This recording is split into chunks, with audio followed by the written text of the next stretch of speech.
যারা ইস্তেগফার করবে, ক্ষমা করবে, আল্লাহর কাছে যারা ইস্তেগফার করবে, ক্ষমা চাইবে, আল্লাহ বলেন 8টা গুণ আমি আল্লাহ যার ভিতরে পাবো, ওই ব্যক্তিকে আমি আল্লাহ জান্নাতের সুসংবাদ দিব, ওই ব্যক্তিটা জান্নাতে যাবে। ওই 8টার ভিতরে প্রথম নম্বর আল্লাহ বলেন তওবাকারী হয়ে যাও, আমি আল্লাহর কাছে ইস্তেগফার করো, ক্ষমা চাও, আমি আল্লাহ তোমাদের জীবনের গুনাহকে ক্ষমা করব, আমি আল্লাহ তোমাদের জান্নাতের সুসংবাদ দিব। এজন্য প্রথমে তুমি তওবা করনেওয়ালা হয়ে যাও।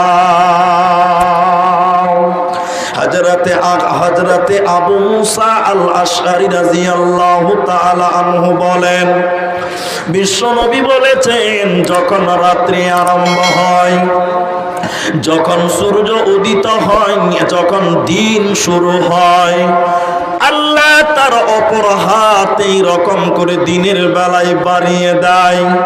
আল্লাহ নিজের হাত এই রকম পৃথিবীর দিকে দিনের বেলায় বাড়িয়ে দেয়।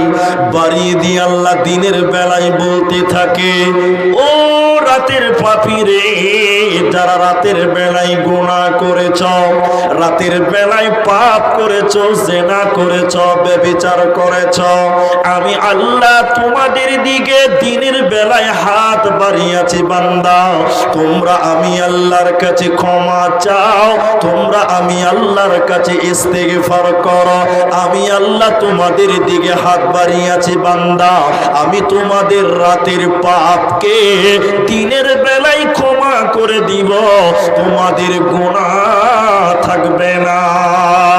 এরপর বিশ্বনবী বললেন, শুনে নাও, যখন রাত্রি আরম্ভ হয়, যখন সূর্য ডুবে যায়, রাত শুরু হয়ে যায়, আল্লাহ তাবারক ওয়া তাআলা তার অপর হাত এই রকম পৃথিবীর দিকে বাড়িয়ে দেয়, অন্য হাত পৃথিবীর দিকে আল্লাহ বাড়িয়ে দিয়ে বলতে থাকে, ও দিনের পাপীরে, তোমরা শুনে নাও, যারা দিনের বেলায় পাপ করেছো, গুনাহ করেছো, জিনা করেছো, ব্যভিচার করেছো, আমি আল্লাহ রাতের বেলায় তোমাদের দিকে হাত বাড়িয়েছি বান্দা, তোমরা আমি আল্লাহর কাছে ক্ষমা চাও, আমি আল্লাহ তোমাদের দিনের পাপকে রাতের বেলায় ক্ষমা করে দিব। বিশ্বনবী বলছেন, যতদিন সূর্য উল্টো দিক থেকে না উঠবে, কিয়ামতের পূর্বে সূর্য উল্টো দিক থেকে উঠবে, অতদিন পর্যন্ত আল্লাহ তার বান্দাদেরকে এইভাবে ডাকতে থাকবে, তোমরা আমি আল্লাহর কাছে ক্ষমা চাও, আমি আল্লাহর কাছে মাপ চাও, আমি আল্লাহ তোমাদের জীবনের গুনাহকে ক্ষমা করব।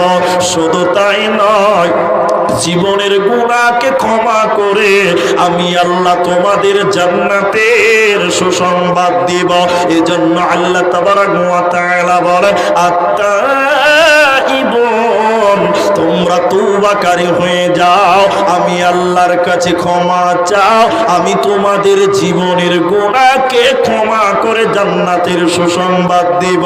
আর যারা তওবা করবে না, ইস্তেগফার করবে না, ক্ষমা চাইবে না, আমি আল্লাহ তাদের জান্নাত দেব না, ক্ষমা পাবে না, পাবে না। এজন্য মুসলমান, গুনাহ হয়ে গেলে আল্লাহর কাছে ক্ষমা চাও।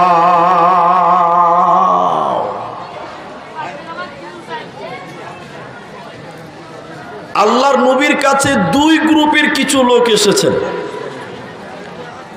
একদল লোক এসে বললেন, ইয়া রাসূলুল্লাহ, আমরা জীবনে অনেক মানুষ মার্ডার করেছি, হত্যা করেছি। আল্লাহর নবী, আমরা জীবনে অনেক মানুষ মার্ডার করেছি, আমাদের হত্যার পাপের ব্যাপারে, আমাদের মানুষ মার্ডার ব্যাপারে ইসলাম কি বলেন, আল্লাহ কি বলেন, একটু দয়া করে আপনি বলুন। অপর দলের লোক এসে বললেন, ইয়া রাসূলুল্লাহ, জীবনে অনেক জিনা করেছি, ব্যভিচার করেছি, নারীদের ইজ্জত নিয়েছি আল্লাহর নবী, আমাদের জেনার পাপের ব্যাপারে, আমাদের ব্যভিচারের ব্যাপারে ইসলাম কি বলে, কোরআন কি বলেন, আল্লাহ কি বলেন, একটু দয়া করে আপনি বলুন। এরা দুই গ্রুপের লোক যখন নবীর কাছে জিজ্ঞাসা করলো, প্রশ্ন করলো, তো আল্লাহ তাবারাক ওয়া তাআলা তখন তুরন্ত জিবরাইলকে বলছেন, জিবরাইল তুমি এক্ষুনি আমার নবীর কাছে যাও, এক্ষুনি আমার নবীর কাছে যাও। কিছু লোক নবীকে জিজ্ঞাসা করছে, সওয়াল করেছে, তুমি উত্তরটা নিয়ে যাও, তাদের সামনে উত্তরটা তুমি নবীকে শিখিয়ে দাও, দিয়ে দাও। এরা যখন দুই গ্রুপের লোক জিজ্ঞাসা করলো, আল্লাহ তাবারাক ওয়া তাআলা জিবরাইল মারফত কোরআনের আয়াত নাজিল করেছে। জিবরাইল এসে বললেন, ইয়া রাসূলুল্লাহ কুল ইয়া ইবাদিয়াল্লাযীনা আসরাফু, হে নবী আপনি তাদেরকে বলে দেন যারা আপনার জিজ্ঞাসা করেছে, আপনাকে সওয়াল করেছে, যারা জিনা করেছে, ব্যভিচার করেছে, মানুষ মার্ডার করেছে, আলা আনফুসিহিম নিজের নফসের প্রতি যারা জুলুম করেছে, নবী হে আপনি তাদেরকে বলে দেন লা তাকনাতু মির রাহমাতিল্লাহ, তারা যেন আল্লাহর রহমত থেকে বঞ্চিত না হয়, আল্লাহর দয়া থেকে যেন তারা বঞ্চিত না হয়। নবী তাদেরকে বলে দেন যারা গুনাহ করেছে, জিনা করেছে, মানুষ মার্ডার করেছে, তাদেরকে বলে দেন লা তাকনাতু মির রাহমাতিল্লাহ, তারা যেন আল্লাহর রহমত থেকে বঞ্চিত না হয়। ইন্নাল্লাহ নিশ্চয়ই আল্লাহ তাবারাক ওয়া তাআলা ইয়াগফিরুয যুনুবা জামিআ, জীবনের সমস্ত গুনাহ আল্লাহ ক্ষমা করে দিবে। অতএব নবী বলে দে যারা গুনাহ করেছে, পাপ করেছে, তুমি তাদেরকে বলে দাও আল্লাহর কাছে ক্ষমা চাইবে, আমি আল্লাহ তাদের জীবনের গুনাহকে ক্ষমা করব, ওদের কোনো চিন্তা রবে না, রবে না। এজন্য আল্লাহ 8টা কথা বলেছেন কোরআনের ভিতরে। প্রথম নম্বর বলছে তওবা করনে ওয়ালি হয়ে যাও, তওবা করনে ওয়ালা হয়ে যাও, আমি আল্লাহ তোমাদের গুনাহকে মিটিয়ে দিব, তোমাদের কোনো চিন্তা থাকবে না, রবে না, রবে না। আর যারা গুনাহ করার পর আল্লাহর কাছে ক্ষমা চাইল না, আল্লাহর কাছে ইস্তিগফার করল না, আল্লাহ তাদেরকে ক্ষমা করবে না, আর আল্লাহ তাদের জান্নাত দেবে না, রবে না, রবে না। এজন্য মুসলমান গুনাহ হয়ে যেতে পারে, এটা স্বাভাবিক, আল্লাহর কাছে তওবা করো, আল্লাহ তোমার জীবনের গুনাহকে মিটিয়ে দিবে।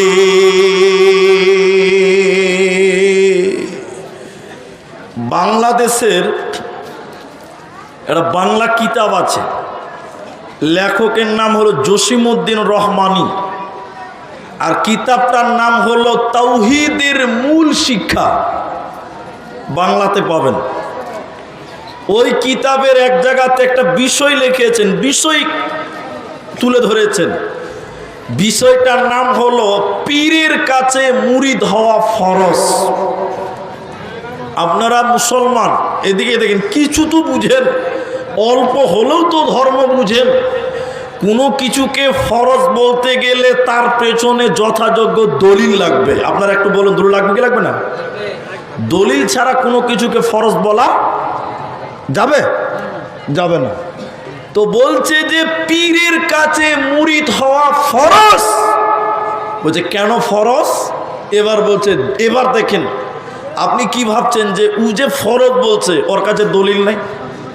আপনার কি দলিল নাই? দলিল ওর কাছেও আছে, তো কিতাবের জোরে নয়, ওর কাছে দলিল আছে চপার জোরে, বুঝলেন? বলছে কেন ফরজ, ওর দলিল ডালেন, চপার জোরে দলিল ডালেন। দলিল বলছি কি, যে কোনো মানুষ যদি অঢেল গুনাহ করে, অনেক গুনাহ করার পর আল্লাহর কাছে এই গুনাহগার লোকটা যদি ক্ষমা চাই, তওবা করে, তো আল্লাহ তার জীবনের গুনাহকে মাফ করবে না। বলুন নাউযুবিল্লাহ।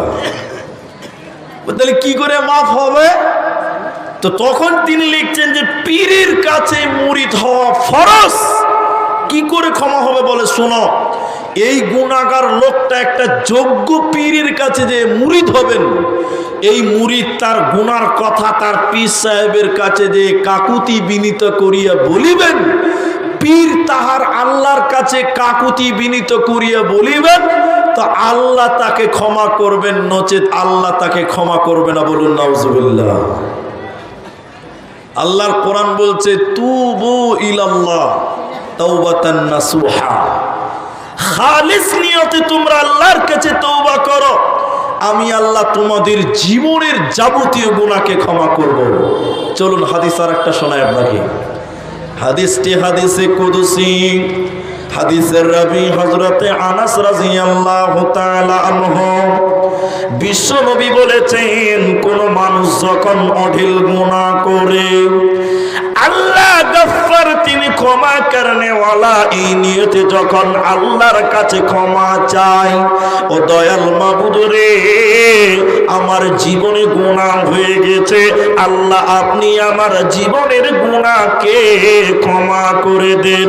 তো বিশ্ব নবী বলেছেন, শুনে নাও, তোমার পাপ যদি আসমান পরিমাণ হয়, তোমার গুনাহ যদি আকাশ পরিমাণ হয়, আকাশ পরিমাণ গুনাহ করার পর আল্লাহ ক্ষমা করনে ওয়ালা, এই নিয়ে যদি ক্ষমা চান, আল্লাহ আপনার আসমান পরিমাণ গুনাহকে ক্ষমা করে দিবে। এরপর নবীজি বলছেন, উম্মত শুনে নাও, তোমার পাপ যদি দুনিয়া বরাবর হয়ে যায়, পৃথিবী সম পরিমাণ যদি তুমি গুনাহ করো, এরপরে আল্লাহ ক্ষমা করনে ওয়ালা, এই নিয়তে যদি আল্লাহর কাছে ক্ষমা চাই কোন মুসলমান, ও দয়াল মাবুদ রে, আপনি গফফার, ক্ষমা করনে ওয়ালা, আয় আল্লাহ আপনি আমার জীবনের গুনাহকে ক্ষমা করে দেন। তো বিশ্ব নবী বললেন, শুনে নাও, আল্লাহ তোমার দুনিয়া বারবার গুনাহকে ক্ষমা করবে। আল্লাহ কারো তাওয়াক্কা করেন না, আল্লাহ কারো পরোয়া করেন না। এজন্য মুসলমান তওবাকারী হয়ে যাও, আল্লাহ তোমাদের জীবনের গুনাহকে মিটিয়ে দিবে, কোনো চিন্তা রবে না, রবে না।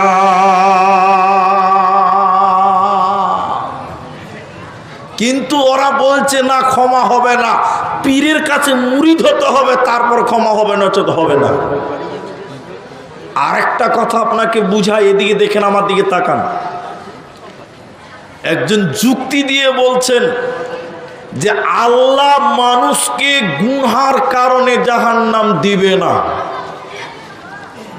এই শঙ্করপুর এলাকার মুসলমান, গুনহার কারণে যদি জাহান্নাম না দেয়, তাহলে কাল থেকে নামাজ পড়বো না, খালি মদ খাবো। হ্যাঁ কিনা বলুন? তো গুনাহ করলে তো জাহান্নাম যাবো না, তাহলে মদ খাবো আর সুদ খাবো, নামাজ পড়বো না। একজন বলছে যে আল্লাহ গুনার কারণে জাহান্নামে মানুষকে দেবেই না।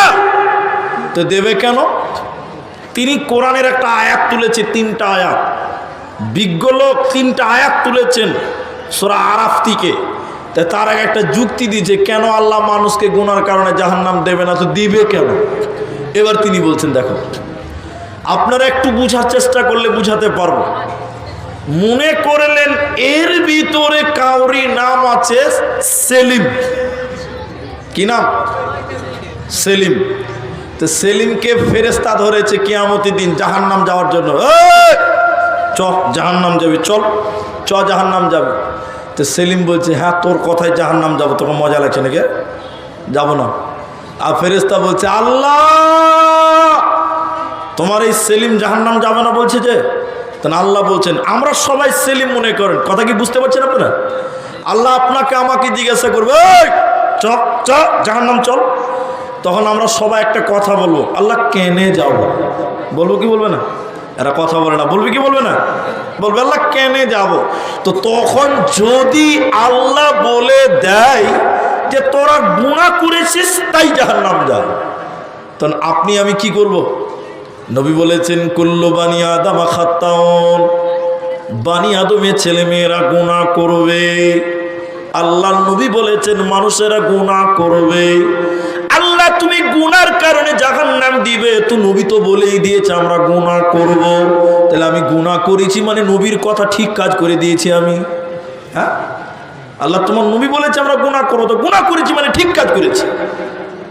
আল্লাহ তুমি বলেছো তোমার নাম গাফফার, আল্লাহর নাম কি বলুন বলুন? গাফফার। আল্লাহ তুমি বলেছো তোমার নাম ক্ষমা করনেওয়ালা। তাহলে আল্লাহর ডিউটি ক্ষমা করা আর মানুষের ডিউটি হলো গুনাহ করা। ঠিক কিনা বলেন আপনারা? হ্যাঁ না বলেন? এরা আল্লাহ গুনাহ করেছি মানে ঠিক কাজ করেছি, আমার তো ডিউটি ছিল এটা। আল্লাহ তোমার ডিউটি ক্ষমা করা, তুমি কেন ক্ষমা চাওনি, ক্ষমা করনি? তাহলে বিপদ কার? কে বলছে? আল্লাহ। আল্লাহর বিপদ হবে? জি না। এই জন্য তিনি কোরআনের আয়াত দিয়ে বলেছেন আল্লাহ মানুষকে গুনার কারণে নয়, বরং আল্লাহ সেদিন বলবে বান্দা ওই গুনাহটা আমি আল্লাহর কাছে ক্ষমা না চাওয়ার কারণে। আমি আল্লাহ বারবার তোদেরকে ডেকেছিলাম তোরা আমি আল্লাহর কাছে ক্ষমা চা, কিন্তু দুনিয়াতে তোরা অলসের ঘুমে ডুবেছিলি রে, তোরা আমি আল্লাহর কাছে ক্ষমা চাইলি না। ও ক্ষমা না চাওয়ার কারণে তোরা আজকে জাহান্নাম যা। ওতে গুনার কারণে নয়, বরং গুনাহ মাপ না চাওয়ার কারণে তোরা জাহান্নাম যা। এজন্য মুসলমান তওবাকারী হয়ে যাও, আল্লাহ ক্ষমা করে দিবেন, আল্লাহ জীবনের গুনাহ মাফ করে দিবে, কোনো চিন্তা হবে না। দ্বিতীয় নম্বর আল্লাহ তাবারক ওয়া তাআলা বলেন একটা গুণ যার ভিতরে থাকবে আমি আল্লাহ তাকে জান্নাতের সুসংবাদ দিব। দ্বিতীয় নম্বর আল্লাহ বলেন আল্লাহ আবিদুন ইবাদত করনেওয়ালা হয়ে যাও। মুসলমান তুমি ইবাদতকারী হয়ে যাও। আল্লাহ তাবারক ওয়া তাআলা তোমাকে সৃষ্টি করেছে ইবাদতের জন্য। আল্লাহর কোরআন বলেন ওমা খলাকতুল জিন্না ওয়াল ইনসা ইল্লা লিয়াবুদুন, আমি মানব এবং দানবকে সৃষ্টি করেছি কেন? তারা যেন শুধুমাত্র আমি আল্লাহর ইবাদত করবে। এজন্য আল্লাহ বলেছে মুসলমান যদি তুমি জান্নাতের সুসংবাদ গ্রহণ করতে চাও তাহলে দুনিয়াতে তোমাকে বেশি আল্লাহর ইবাদতে সময় কাটাতে হবে, আল্লাহর ইবাদত করতে হবে। এজন্য তুমি ইবাদত করনেওয়ালা হয়ে যাও। একজন মুমিনের জীবনে টোটাল জিন্দেগিটাই ইবাদত। একটা মুমিনের টোটাল জীবনটার নাম হলো ইবাদত। বলে কেন? এদিকে দেখেন, একজন মুমিন যদি বাথরুমে যায়, পায়খানাতে যায়, ওই যাওয়াটাও ইবাদত বলে গণ্য হবে। আপনি বলবেন মৌলানা পায়খানাতে গেলেও ইবাদত? বলে হ্যাঁ। তাহলে এবার আপনি বলবেন সারাদিন পায়খানাতে বসে থাকবো নাকি? জি না, পায়খানাতে যাওয়াটা ইবাদত মুমিনের জন্য। বলে কেন? আপনি বাঁ পা আগে দিয়ে যান, দুয়া পরে যান, তাহলে আপনি যে রসুলের মতন করে যান, বের হওয়ার সময় ডান পা আগে দেন, দুয়া পরে বেরিয়ে যান, আপনি রসুলের তরিকায় যদি বাথরুমে যান তাহলে বাথরুমে যাওয়াটাও ইবাদত। ইবাদত হবে না? হবে।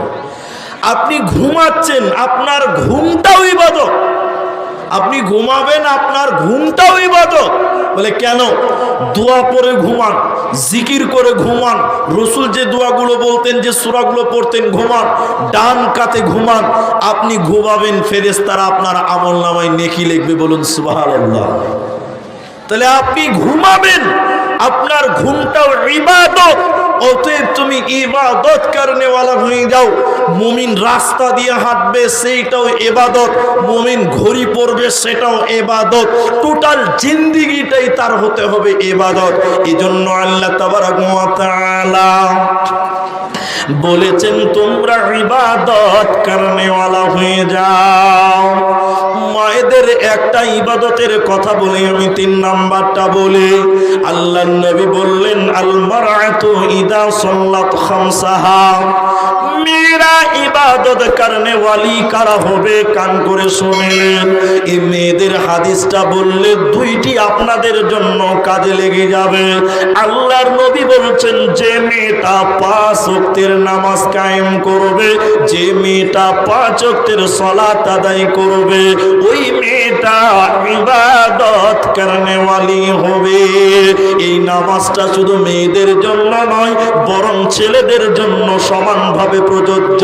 2 নম্বর আল্লাহর নবী বললেন রমজানের সিয়াম পালন করা, এটাও মুসলমানদের জন্য ইবাদত। তাতে নারী হোক কিংবা পুরুষ হোক, নর হোক কিংবা নারী হোক। তাহলে নামাজ একটা ইবাদত, রোজা একটা ইবাদত। আর নারীদের 2 নম্বর ইবাদতটা হলো কি? আহসানাত ফরদাহা, স্বামীর মালের হিফাজত করা। স্বামীর মালের হিফাজত করাটা নারীদের জন্য ইবাদত। আর নাম্বার 4 আতাত বালাহা, আর স্বামীর কথা মতন জীবন যাপন করা। এই 4টা গুণ যে নারীটার থাকবে, এই মেয়েটা হলো ইবাদত করনে ওয়ালি। আল্লাহ সেই নারীকে জান্নাতে দিবে, কোনো চিন্তা হবে না। এজন্য আল্লাহ বলেছেন আল আবিদুন, ইবাদতকারী হয়ে যাও, তাহলে দুনিয়াতে কামিয়াব হবে, মরার পর জান্নাত হবে, কোনো চিন্তা হবে না, হবে না। নাম্বার 3 আল্লাহ তাবারাক ওয়া তাআলা বলেন আল হামিদুন, শুকরিয়া আদায়কারী হয়ে যাও। আল্লাহর শুকরিয়া আদায় করো, আল্লাহর প্রশংসা করো।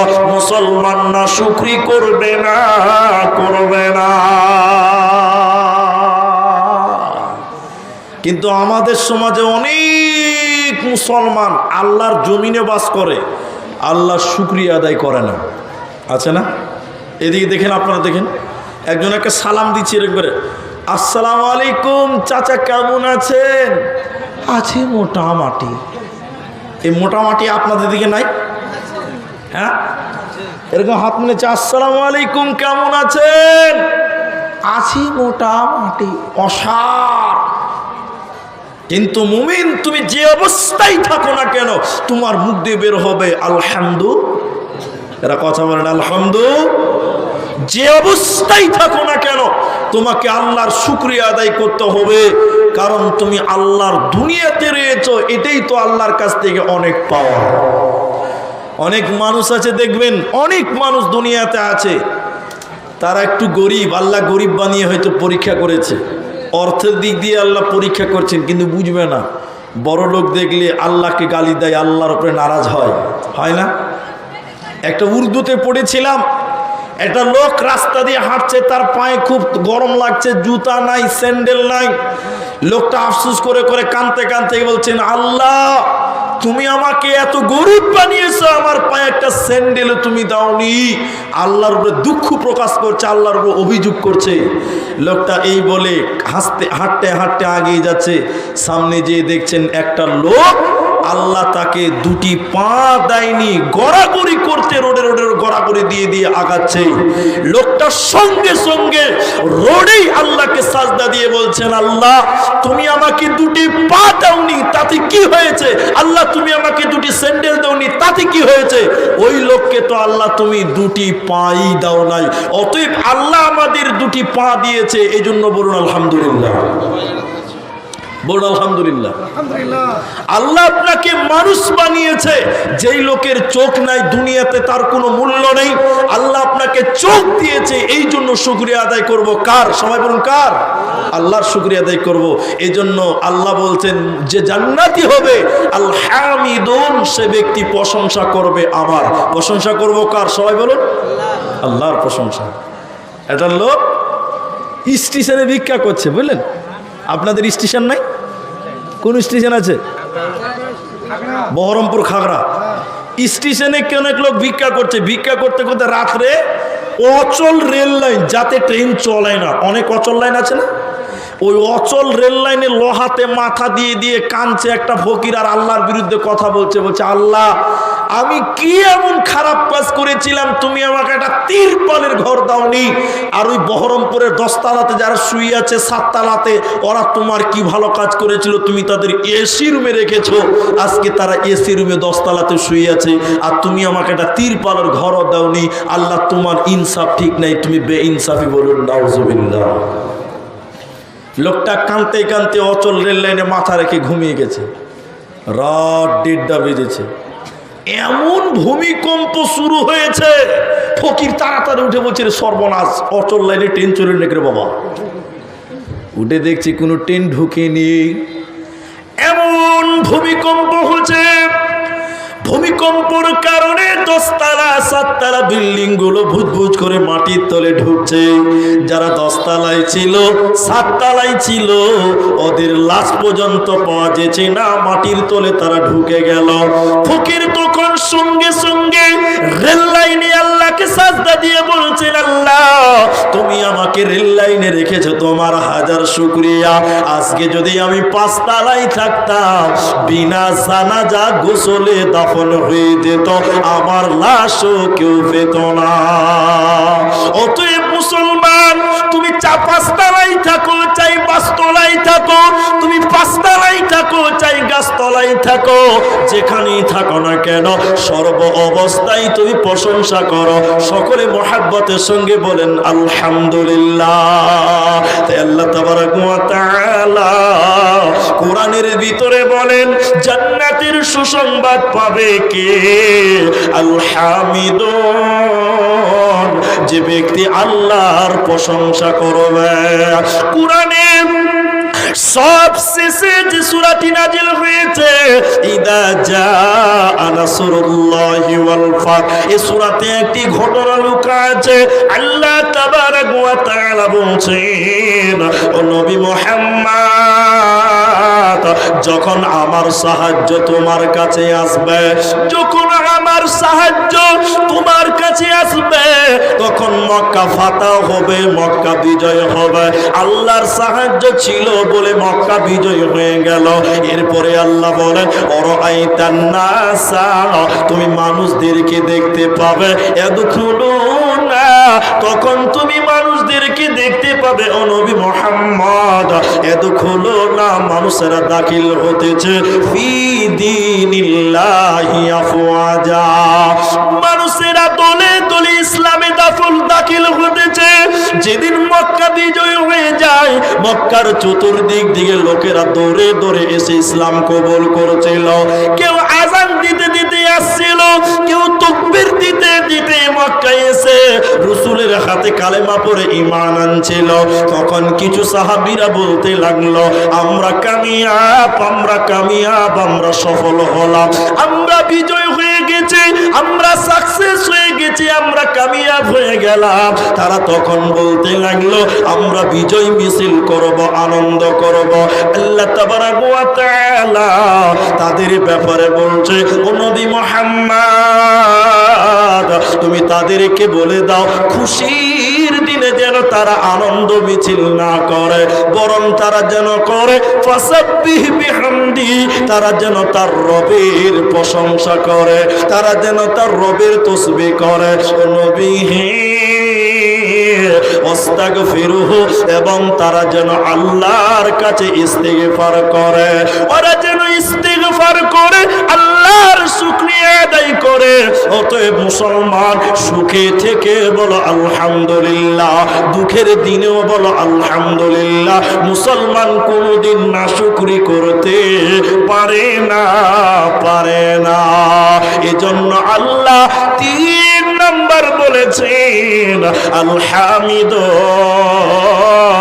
রুজাদ আলহামিদুন, প্রশংসা করনে वाला হয়ে যাও, সিয়াম পালনকারী হয়ে যাও, এই শুকরিয়া আদায়কারী হয়ে যাও। হামিদুন, কেমন করে প্রশংসা করবে? সাহাবীরা দুঃখের দিনেও নবীর সঙ্গে হয়েছিল, আর আল্লাহর শুকরিয়া আদায় করেছিল। সাহাবীরা একদিন দুদিন তিন দিন পর্যন্ত খেতে পায়নি, এরপরও তারা আল্লাহর শুকরিয়া আদায় করেছে, কখনো তারা না শুকরি করে নাই। এজন্য আলহামিদুন শুকরিয়া আদায় করনে ওয়ালা হয়ে যায়।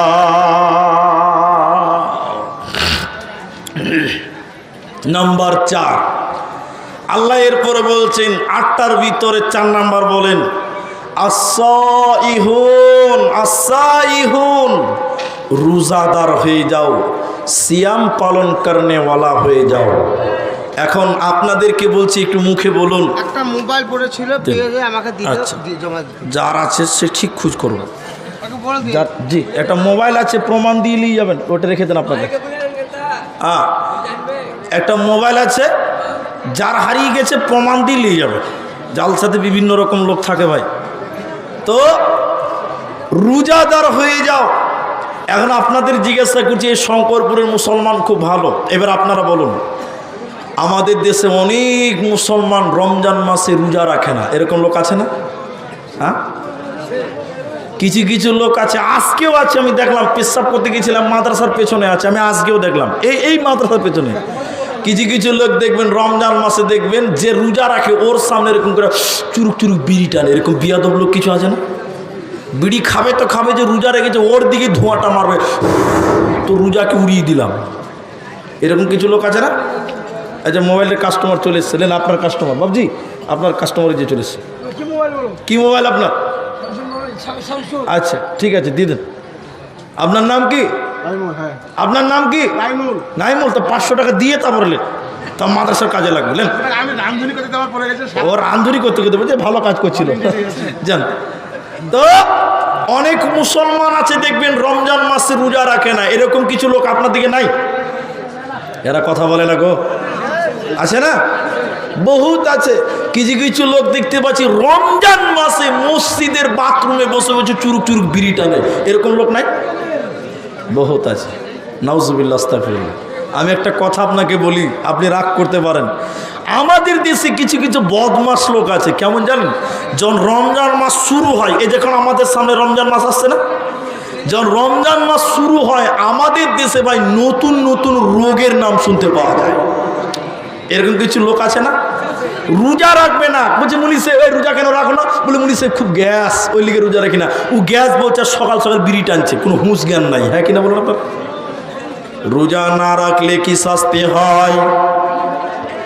হযরতে আবু উমামা রাদিয়াল্লাহু তাআলা আনহু তিনি বলেন, নবীজির কাছে 2 জন ফেরেশতা নবীজিকে এসে নিয়ে যেতে লাগলো জাহান্নাম দেখাবার জন্য। নবীজি বলছেন, আমাকে যখন তারা নিয়ে যেতে লাগলো, যেতে যেতে জাহান্নাম দেখতে যেতে যেতে আমার কানে যেন কান্নার আওয়াজ ভেসে আসলো। কারা যেন কান্নাকাটি করছে, বিকট আওয়াজ করছে, আর তনাট করছে, কান্নাকাটি করছে। আমি যখন কান্নার আওয়াজ শুনতে পেলাম, আমি নবীজি বললাম, জিবরাইল রে তুমি বলো এরা কারা জাহান্নামে কান্নাকাটি করেছে, তুমি বলো। জিবরাইল বলেন, ইয়া রাসূলুল্লাহ আপনি আরো এগিয়ে চলুন, আপনাকে জানানো হবে। নবীজি বলেন, জাহান্নামের দিকে যখন আমি আরো আগে যেতে লাগলাম, যেতে যেতে জাহান্নামের ভিতরে দেখলাম কিছু মানুষের পাগুলোকে আকাশের দিকে বাঁধা আছে, আর তাদের মাথা মুখমণ্ডল যেন জমিনের দিকে রয়েছে। পাগুলোকে আকাশের দিকে বেঁধে রেখেছে, আর তাদের মাথা মুখমণ্ডল যেন মাটির দিকে ঝুলছে। উল্টো করে টাঙিয়ে রাখার কারণে নবীজি বলছেন, আমি দেখলাম ওদের মুখগুলো চিরে চিরে যেন রক্ত বার হচ্ছে, রক্ত পড়ছে। ওদের পাগুলো আকাশের দিকে, মাথাটা মাটির দিকে লটকিয়ে ঝুলছে। নবীজি বলছেন, আমি থাকতে না পেরে বললাম, জিবরাইল আমিন আলামিন তুমি বলো মান হাউলাই, এরা কারা? কিসের কারণে জাহান্নামী উল্টো করে টাঙিয়ে রাখা হয়েছে জিবরাইল তুমি বলো? কেন তাদের মুখ দিয়ে চিরে চিরে রক্ত পড়ছে তুমি বলে দাও। জিবরাইল আমিন বলেন ইয়া রাসূলুল্লাহ, দয়ার নবী গো শুনেলেন এরা কারা? আল্লাহর সেই সমস্ত নাফরমান বান্দা বান্দিরা, ওই সমস্ত গুনাহগার পাপিষ্ট লোকেরা যারা রমজান মাস পেয়েছিল, সিয়ামের মাস পেয়েছিল, দিনের বেলায় ইফতারের আগে যারা ইফতার করেছিল, রমজান মাসে দিনের বেলায় ইফতারের আগে যারা খাবার খেয়েছিল, রোজা ছেড়ে দিয়েছিল, আল্লাহর ফরজ রোজা রাখেনি, ওই সমস্ত বেরোজাদারের দলেরা ওদের টেনে হিচড়ে আল্লাহ জাহান্নামে ভরবে, আর জাহান্নামে তাদের উল্টো করে রাখা হবে। ওরা জান্নাতে যাবে না, পাবে না, পাবে না। কি করলি তুই ভাবে এসে, মায়া জালে গেলি ফেসে, আজরাইল এসে ধরবে কষে, কে বাঁচাবে তোর প্রাণ? ওরে মুসলমান তোরা হারাস না ঈমান, ওরে মুসলমান তোরা হারাস না ঈমান। যদি করিস না মাজরুজা, থাকবে না তোর পাপের বোঝা। যদি করিস না মাজরুজা, থাকবে না তোর পাপের বোঝা। মরণকালে পাবি রে তুই জান্নাতি আদান।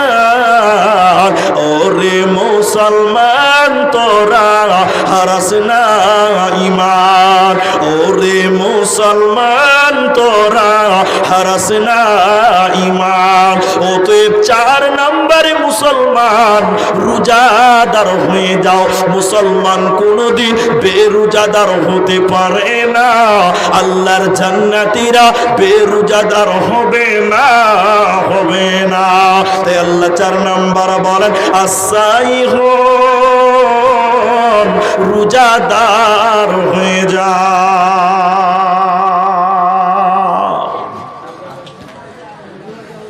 তাহলে রোজা রাখো মুসলমান, সামনে আসছে রমজান মাস, আমরা রোজা রাখবো, বলুন ইনশাআল্লাহ। যারা রাখে না তাদের দাওয়াত দিব, বলুন ইনশাআল্লাহ। আর যারা ওই রমজান মাসে চুরুক চুরুক সুন্নত আদায় করে ওদেরকেও বলবো, বলুন ইনশাআল্লাহ। হ্যাঁ, আমাদের দেশে আপনারা কত ভালো গো। কিছু কিছু লোক দেখবেন রোজা রাখে, আল্লাহ নবী বলেছেন তোমরা সাহারি খাও, সাহারিতে বরকত আছে। কি আছে? এরা কথা বলে না গো। বরকত আছে সাহারিতে। কি থাকে? বরকত। কিন্তু কিছু কিছু মুসলমান দেখবেন ভোর রাতে উঠে ভাত খেলো, পেট ভরে ভাত খেলো, ঘড়ি দেখছে ঘন ঘন কটা বাজে, যে আজানের টাইম হতে এখনো 10 মিনিট আছে, বাস বসে আছে। যখন দেখবে আজান হতে আর 2 মিনিট আছে, সঙ্গে সঙ্গে এটা চুরুক করে বিড়ি ধরিয়ে দেয়। আছে না ভাই? বলুন আছে না নাই? এরা কথা বলে না নাই? ও লাস্টে কি খেলো? এরা বলে না কি খেলো? বিড়ি। বিড়ি। তাহলে ওর সাহারিটা কি দাঁড়ালো? অত বরকত হবে না? হ্যাঁ বলছে হ্যাঁ বরকত হবে, এত বলে বরকত হবে। হ্যাঁ, কিছু কিছু লোক দেখবেন আবার ইফতার করে, রোজা রাখে, ভদ্রলোক খুব ভালো, ইফতার করে সারাদিন যে বিড়ি খেতে পারেনি ওর কাজা তুলছে, একসঙ্গে 2টো চালু করে দিয়েছে। হ্যাঁ কিনা বলুন আপনারা? না এরকম লোক বহুত লোক আছে। রোজা মানুষকে বিরত রাখে, বাধা প্রদান করে, অন্যায় অশ্লীল কাজ থেকে মানুষকে রুখতে পারে। কিন্তু বড় দুঃখ লাগে আমাদের অনেক মুসলমানেরা এই রমজান মাসে আরো পাপে জড়িয়ে যায়। হ্যাঁ কিনা বলুন ভাই? নাম্বার 5, আল্লাহ তাবারক ওয়া তাআলা বলেন আর-রাকিউন, রুকুকারী হয়ে যাও। রুকু মানে নামাজের কথা বলা হচ্ছে। আল্লাহ অন্য জায়গায় বলছেন ওয়ারকাউ মা'আর রাকিন, রুকুকারীদের সঙ্গে তোমরা রুকু করো। তাহলে যে লোকটা জান্নাতের সুসংবাদ নিতে চাইবে ওই লোকটাকে নামাজ আদায় করতে হবে। এখন ও ভাই এই এদিকে তাকান, এখন আমাদের দেশে মুসলমান বেনামাজি বেশি, বেশি না? বেশি না? শিহাবুদ্দিন ভাইকে যদি আমি জিজ্ঞাসা করি, এ ভাই শিহাবুদ্দিন এই শঙ্করপুরে মুসলমান বেটা ছেলে কত আছে? সিয়ামউদ্দিন বুক উঁচু করে বলছে আমার গ্রামে বেটা ছেলে আছে ৫,০০০। কত লোক আছে বলছে? ৫,০০০। সবাই বলুন কত লোক? এখন সিয়ামউদ্দিনকে যদি বলি যে ফজরের সময় কটা হাজিরা দেয় মসজিদে, কি বলবে? ৫টা। কটা? এরা বলে না কটা? আর মুসলমান কটা? ৫,০০০। আর নামাজি মাত্র 5টা। এই হলো আমাদের মুসলমান। রসুলের সাহাবীদের জিজ্ঞাসা করেন, ও নবীর সাহাবী তোমরা মুসলমান কটা? তারা বলছে মাত্র 500টা। কটা? যদি জিজ্ঞাসা করা হয় নামাজি কটা, উত্তর কি দেবে? এরা বলছে পারছে না। কটা বলবে? 500টাই বলবে। যটা মুসলমান তটা। রসুলের যুগে একটা মুসলমান বেনামাজি ছিল? আপনারা বলুন ছিল? মুসলমান না, রসুলের যুগের মুনাফিকেরাও নামাজ পড়তো। পড়তো না ভাই? নামাজ পড়তো। আর এই যুগের মুসলমানেরা নামাজ পড়ে না। বড় দুঃখ লাগে ওই জায়গাতে দেখতে পাই যারা নামাজ পড়ে না ওরা বড় গরু কুরবানি দেয়। হ্যাঁ কিনা বলুন? যারা নামাজ পড়ে না ওরা বেশি টাকা জালসাতে দান করে। হ্যাঁ কিনা বলুন আপনারা একবার? আল্লাহর নবী বলেছেন আউয়ালু মা ইউহাসাবু বিহিল আবদু ইয়াউমাল কিয়ামা, কিয়ামতের দিন বান্দার সর্বপ্রথম নামাজের কথা জিজ্ঞাসা করা হবে। কিসের কথা করা হবে? এখন যদি আপনি বলুন, আল্লাহ যদি বলে নামাজের হিসাবটা দে, তখন যদি বলেন আল্লাহ নামাজেরটা খানিক পরে দিব, জালসাতে 50,000 টাকা দিয়েছিলাম এইটা আগে লাও, চলবে?